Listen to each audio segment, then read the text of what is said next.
Hello friend, आपका स्वागत है शॉर्ट हैंड स्टडी क्लासेस में। मेरा नाम है पूनम और आज हम डिक्टेशन लिखेंगे। तो चलिए वीडियो स्टार्ट करते हैं। ये है डिक्टेशन नंबर 28 और ये डिक्टेशन उन स्टूडेंट्स के लिए है जो अभी शॉर्ट हैंड सीख रहे हैं। जो स्टूडेंट्स रेगुलर क्लास अटेंड कर रहे हैं और रेगुलर डिक्टेशन लिख रहे हैं वो ये जानते होंगे कि जैसे जैसे कोर्स कंप्लीट होता जा रहा है वैसे वैसे डिक्टेशन का लेवल बढ़ता जा रहा है। डिक्टेशन बोलने से पहले मैं यहाँ आपको एक पॉइंट बता देना चाहती हूँ कि डिक्टेशन के बीच में यदि कोई ऐसा शब्द आए जिसकी आउटलाइन आपसे ना बने तो आपको क्या करना है, उस शब्द का पहला अक्षर हिंदी में बनाकर आप छोड़ देंगे, आगे डिक्टेशन लिखना स्टार्ट कर देंगे। ठीक है, इससे आपकी पूरी डिक्टेशन नहीं छूटेगी, एक सेंटेंस नहीं छूटेगा, केवल और केवल एक शब्द छूटेगा। इस हैबिट को आपको हमेशा बना के रखना है। तो चलिए अब डिक्टेशन बोलना स्टार्ट करती हूँ। स्टार्ट। एक मकड़ी ने आराम से रहने के लिए एक शानदार जाला का विचार किया और सोचा कि इस जाले में खूब कीड़े मक्खियां फंसेंगे और मैं उन्हें आहार बनाकर मजे से रहूंगी। उसने कमरे के एक कोने में जाल बुनना शुरू किया। तभी अचानक उसकी नजर बिल्ली पर पड़ी जो उसे देखकर हंस रही थी।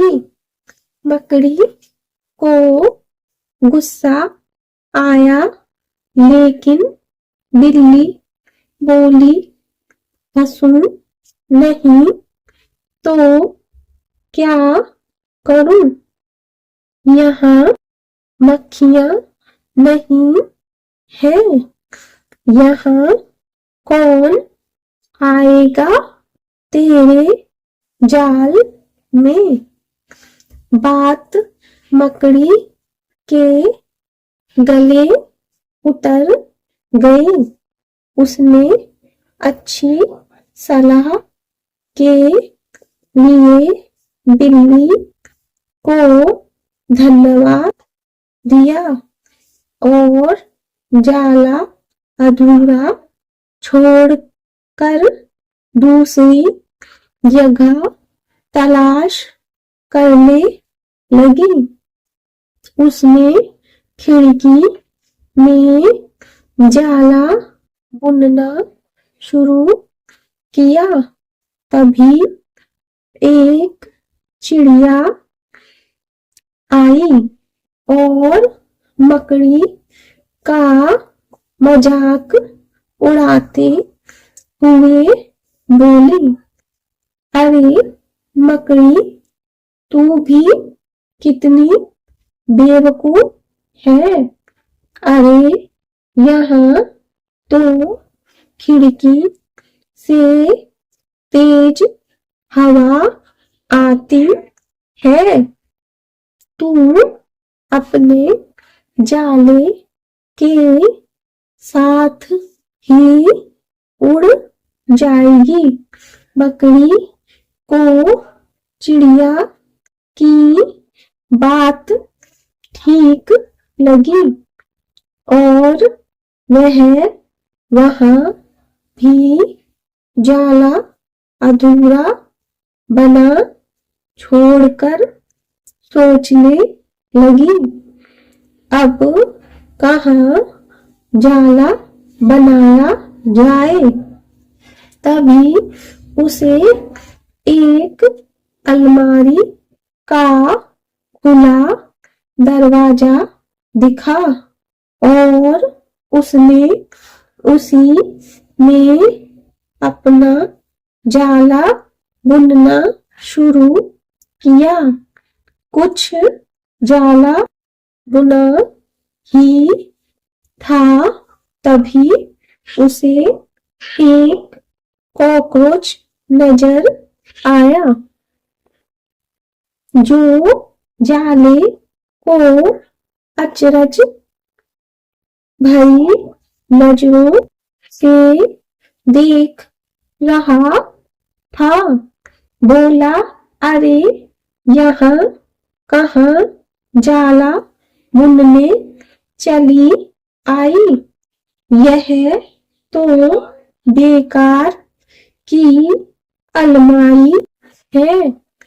अभी यह यहाँ पड़ी है, कुछ दिनों बाद इसे बेच दिया जाएगा और तुम्हारी सारी मेहनत बेकार चली जाएगी। स्टॉप।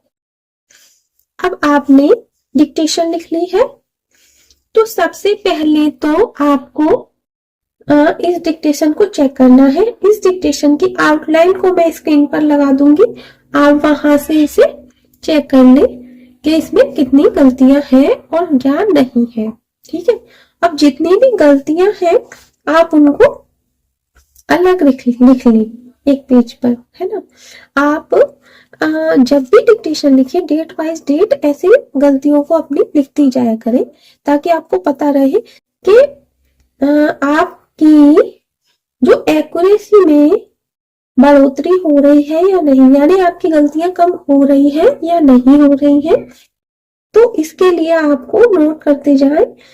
जब भी आप डिक्टेशन लिखें आप अपनी गलतियों को लिख लें और कौन कौन से शब्द आपसे छूट गए हैं उनको भी आप लिख लें। ठीक है, अब आपको क्या करना है, इस डिक्टेशन का आपको हिंदी में ट्रांसलेट करना है, हिंदी में अनुवाद करना है इसका।